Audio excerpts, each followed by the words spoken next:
Hello বন্ধুরা, কেমন আছেন? আশা করি ভালোই আছেন। অনামিকা সাই ডেইলি ব্লগে আপনাদের স্বাগত।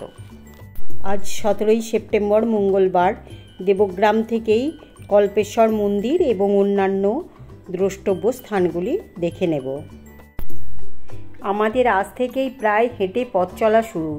গতকালই আমরা গাড়ি ছেড়ে দিয়েছি। সকাল সকাল স্নান সেরে নিয়েই কল্পেশ্বর মন্দিরে পুজো দেবার উদ্দেশ্যে বেরিয়ে পড়লাম।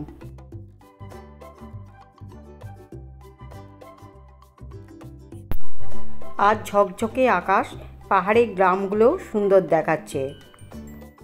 পাহাড়ের নির্জনতায় জলপ্রপাতের আওয়াজ আমাদের মুগ্ধ করে দিয়েছে।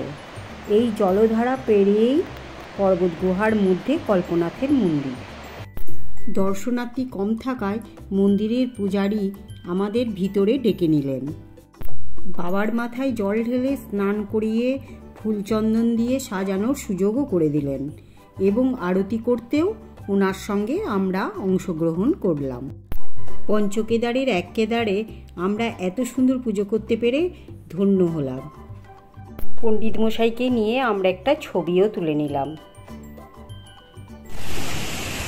কল্পেশ্বর মন্দিরের পাশেই এই ফলসটা আছে। যদি কল্পেশ্বরের মন্দিরে আসেন, একটু ব্রিজটা পেরেই বাঁ দিকে নেমে, রাস্তাটা খুব একটা ভালো না, কিন্তু কল্পেশ্বরের পাশেই এই নদীটার নাম কল্পগঙ্গা। মন্দির থেকে ফেরার পথে আমরা বেশ কিছুটা সময় এখানে কাটাই। দেখতে খুবই সুন্দর। দেবগ্রাম এবং আরও কয়েকটি ছোট ছোট গ্রাম নিয়ে উড়গ্রাম ভ্যালি। আজ সারাদিন পাহাড়ের এই গ্রামগুলি ঘুরে দেখব। আমরা এখন এই গেট পেরিয়ে চলে যাব ধ্যানবদ্রীর মন্দিরে। যিনি মন্দির দেখাশোনা করেন ওনার বাড়িতে চলে এসেছি। ওনার মা এই শস্যটা রোদে দিয়ে গরম করছেন। ঝাঙ্গোড়া, ঝাঙ্গোড়া। এখানে আমরা এসেছি। এখানে কল্পেশ্বর মন্দির ছাড়া একটা বিশ্বনাথ মন্দির রয়েছে, ধ্যানবদ্রী রয়েছে, আবার কেদারেশ্বর মন্দিরও রয়েছে। এটা হচ্ছে কেদারেশ্বর মন্দির। দেবগ্রামে বেশ জাঁকজমকের সঙ্গে বিশ্বকর্মা পূজা পালন হচ্ছে। রাউতজি আমাদের কাকড়ি খাওয়াচ্ছে লাঞ্চের আগে। এটা হোমস্টের বাগান থেকেই উনি তুলে আমাদের খাওয়ালেন।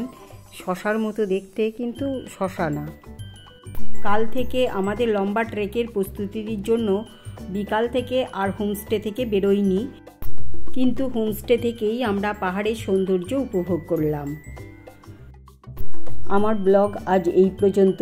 শীঘ্রই পরের ব্লগ আপনাদের সঙ্গে শেয়ার করার চেষ্টা করব। আপনারা ভালো থাকুন।